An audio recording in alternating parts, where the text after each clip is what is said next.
Hi and welcome. Welcome to Burnout, Business and Body, the podcast that inspires you to take care of yourself and your life in three powerful ways. Hi, I'm Nicole, your burnout coach, helping you ditch exhaustion and reclaim balance. I'm Belinda, your business coach, here to show you how to build a business that supports your life instead of consuming it. And hi, I'm Sabina, your body coach. I am going to help empower you to be even more incredible than what you are by working with your body instead of against it. Amazing. Together we'll explore how burnout, business and body all connect and how small shifts in each of us can create big changes in your energy, your work and your life. We might kick off with Nicole. So, Nicole, burnout is almost worn like a badge of honour in today's world. What's your vision for helping people flip that story and reclaim balance?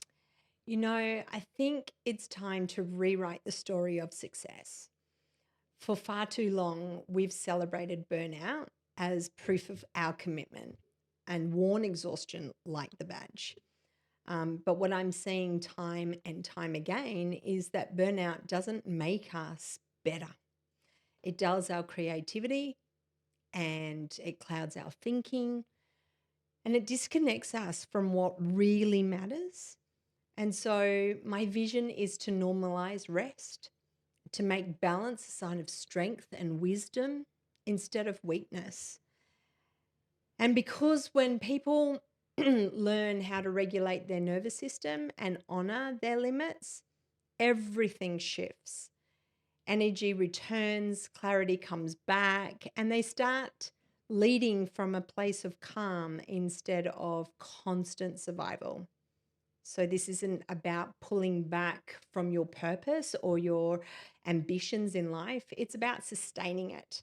And when rest becomes part of the rhythm of your life, you don't crash, you just rise very differently.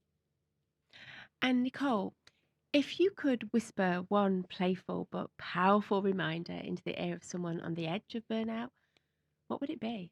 Great question. I would probably lean in and whisper that you don't need to earn rest. It's not something you have to deserve. I love that. Yeah, it's a basic need like breathing and eating, and rest fuels your best self. Without it, everything you're working so hard loses its shine. So, rest isn't selfish, it's actually a strategy. And the truth is, rest isn't the opposite of productivity, which I think we all kind of tend to feel that if we're resting, oh, we should be doing something. But I'm seeing that most people feel that way.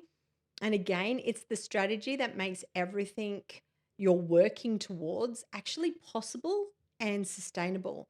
So it's how you reconnect your energy and your intuition and your spark, and it's meant to be viewed, not meant to be viewed as a reward. It's meant to be viewed more as the natural rhythm of your everyday to day life.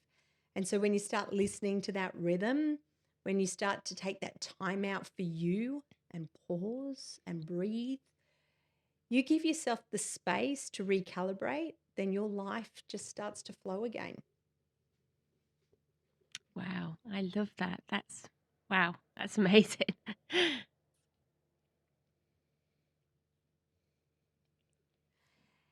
And so moving on to Belinda, you have seen firsthand how business can either fuel someone's well-being or drain it completely. What is your vision for helping leaders run a business that actually supports their life rather than consume it? Mm. Cool question. My vision is to help leaders build businesses that serve them, not the other way around. That means creating structure, empowering their teams, and making sure the owner isn't chained to the day to day, chained at the desk. Mm. Business should give you freedom, not take it away. Freedom to spend time with their family and freedom to be creative and freedom to actually enjoy what they've built. And quite often we see that not happen. And men and women go to businesses day in, day out, and discover the challenges and keep working and keep allowing their bodies to move forward, whether anything's catching up or not. And Belinda, if profit wasn't the measure of success, what would you want business owners to aim for instead? Saying that to a business owner, they wouldn't understand, Sabina, because most people think profit is the measure of success. I think the measure of success is people. People first, profit second. And I think with the right people management and connection, that the profit follows. So I'd want to aim for impact and connection. And when leaders do focus on people, their team and their clients, their community, it all happens. It follows. Profit naturally turns up. And it's very, very challenging to say that. It naturally turns up. It does when that connection moves in. And I felt that I've witnessed it so many times. Success is about creating something that's lasting and meaningful. It doesn't, that doesn't cost you your health or your relationship. It's the kind of business that's worth building. Yeah. That's great. Nice. I love that. I think that holistic, making sure that we take care of ourselves in order to take care of our business. When we see it as an business investment, taking care of ourselves, I think that sort of puts a whole new trajectory on it. I like that. Investing in yourself is the best 100%. business investment. 100%. 100%. Yeah, absolutely. Yeah. Well, Sabina, our bodies often tell the truth before our minds catch up. What's your vision for helping people listen to those signals? I think it's about starting to listen and being aware and thinking of your body and your mind as maybe a kid, if you've got kids. We've all got kids. Yeah. But Yeah. thinking a bit like that. And if your child is shouting at you all the time, like me, can you do this? Can you do... The more you ignore, the louder it gets. And the same with your body. And it's just asking yourself a series of questions. If you've got a headache, okay, so why have I got a headache? And just starting, if you've got knee problems, why have I got knee problems? Just getting really curious, because your body is trying to communicate with you. It's just a question of listening. So start sort of listening to that part of you. So just getting curious about why you're struggling. I think that's the biggest thing. Just get curious. There's a why, and your body's just trying to let you know. So it's your job, your duty, to listen to it. Just quieten down and listen to what it's trying to say to you. Yeah, that's so I true. always say that success leaves clues, and your body does as well. So 100%, 100%.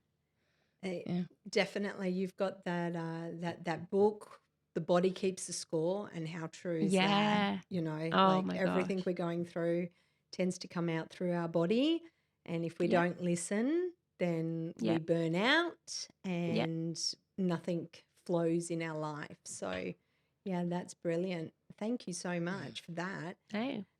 And if you had to choose, Sabina, one simple everyday body hack that creates an outsized impact in our energy and our mood, what would it be? Without a doubt, it doesn't take me even 1 second to label it. It's a morning routine. Having a morning routine will just change your life, because it's about putting our own oxygen mask on first and taking care of ourselves. Yeah. And once we do that, in terms of physiology and psychology, everything is new in the morning, and we wake up and we prime it to actually taking care of ourselves, and we prime it to how we want it to be instead of stressed, but have it just relaxed. Then everything starts to change. Yeah, setting yourself up for success starts in the morning. So having that routine is just gold. Yeah, wow. And that oxygen mask thing, I'll never forget when I was on a plane and you hear them say, you got to put the mask on yourself, not your children. And I'd be Yeah. like, oh, what the hell? No, my kids, I've got to do my kids. But it wasn't until I experienced the full blown burnout that I've experienced in my life that I realized that, oh gosh, if I do not put it on me, then I'm just not even simply here. So it really rammed that saying home to me at that particular time. So yeah, the morning routine, I love it. Thank you so much for that. Mm. Yeah, I I think oops, sorry. I no, was just, you no, know, say. I think, ideally we take these habits and behaviors on ourselves. But if we struggle to take it on for ourselves, is do it for those that we know, like our kids that Mm, rely on us. mm, Even do it, and I know that sounds like, oh, we're putting ourselves second. And I don't say that at all. I think we all should always should put ourselves first. But I think if you can put yourself first for your children, if that makes you feel better, then it's necessary. It's a part of survival for the whole family because mm. most women and men, but they're a central part of the family. They're the skeleton. They're holding things together. And if they can't take care of themselves, then they're unable. They don't have the capacity or the energy to take care of everybody else. So even seeing it through that lens Mm. can be really helpful.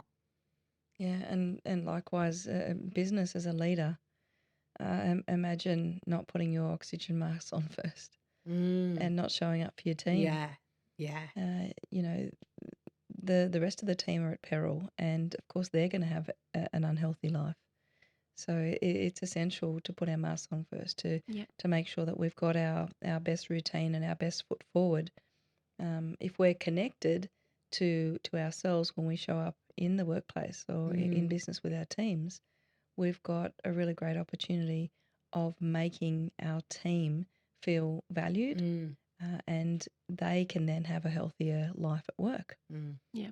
Yeah. If we turn up dysregulated and without our routine, then they're going to feel that, and so the whole day is 100. just exactly Yeah. like home with our kids. Yeah. It's not going to necessarily work. 100%. And like that routine and keeping us structured minimizes your stress levels. And we get stressed in so many areas of our lives on the minute, on the hour. Like, it could be the driving to work, it could be the fight with the kids to get into the car to get to work on time, and then you get to work and you got your deadlines, and all of what goes into one day can throw so many stresses to us, which then impacts us. So without those pause moments and those routine and making that part of your routine and having your own morning routine and whatever it is, you're definitely right. Like it just leads you down to that one path. And then,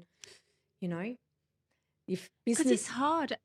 I don't know if you ladies agree, but I think as a mom and as a business owner, it's quite difficult for me to. I try and schedule my time and I try and control my time, Mm, but it's sometimes it's not always within my control. But in the morning when you get up, when everybody else is asleep and the house is quiet, that time is generally something that that gift that you give yourself. mm. It's something you can control. Yes. And then the rest of the day can go to, like you've got things that happen, kids off school, work issues.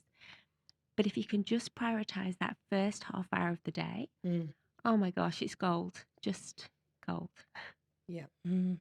Doing our best work. I read a book, The 5 a.m. Club, Oh, and yeah, yeah. picking the time of day that you do your best work.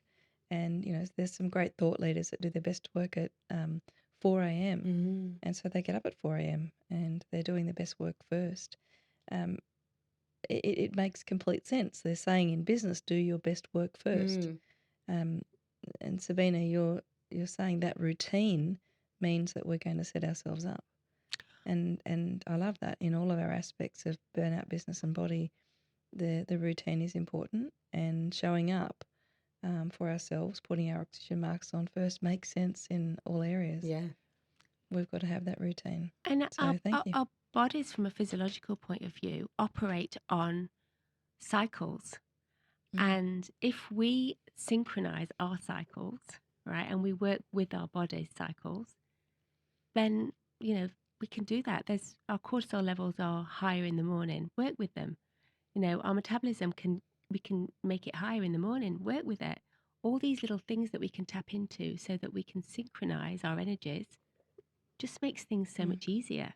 Yeah. Yeah, the preparation for the day, how I'm going to show up for my team, those small practices, looking towards how I'm going to be there for my body and how I'm going to have a great day. It's also how I'm going to show up for my team, how the day will look, and planning all of that, I think, is really important. So starting tomorrow, I'm sold. Yep. Morning routine. 100%. Well, I call Over. it morning magic, because Ah, and I did a course recently in India, and it was on breath work and Ayurveda and yoga, and there's so much information around there about actual. There is a bit of morning magic from a spiritual point of view as well. Your body is operating completely uniquely to the rest of the day, and it doesn't operate like that at all in the rest of the day. So taking advantage of it can propel you to massive levels. Yeah, I love it. I'm sure you'll teach us more about that as time goes on. I look forward to it. So, just in our wrap up, our vision with this podcast is simple: burnout, business, and body aren't separate, they're connected. When you take care of all three, you don't just survive life, you thrive in it. And that's what we're here to inspire. So, thank you so much, ladies. Thank you. No, thank you.